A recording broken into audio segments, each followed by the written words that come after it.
Ito guys, may nabili ako, windshield washer daw. So, tingnan natin, buksan natin siya. Ayan, so dalawa yung binili ko. Maganda rin daw to sa headlight pag naninilaw na. So, tetestingin natin kung magiging effective siya. Yan, kung nakikita nyo, dilaw siya. Parehas. Sa yung sobra, lalagay ko sa windshield. Pangtanggal daw ng acid rain. Yun, so shake well. Yan. Glass oil film remover. Shake well daw po na before use. So, testing natin sa headlight.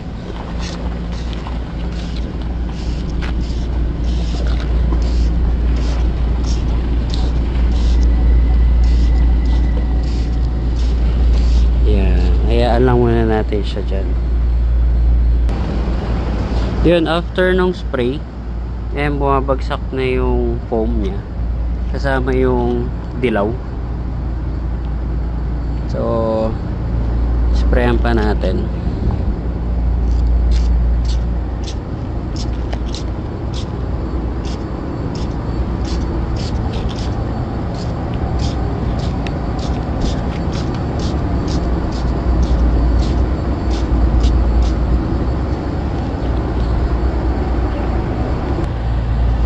Yeah, kung makikita nyo, tumutulo na yung foam niya kasama yung paninilaw.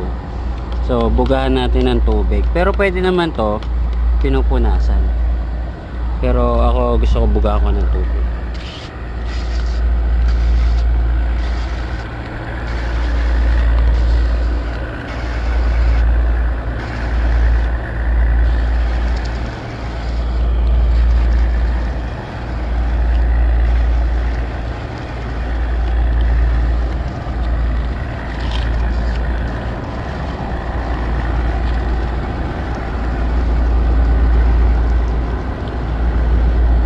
Yun, effective siya. Compare natin din sa kabila. Ayun, dilaw na dilaw. Ayun na siya. Nawala yung paninilaw niya. So, effective nga siya guys. So, try ko na rin din sa kabila. So, yun lang. Peace.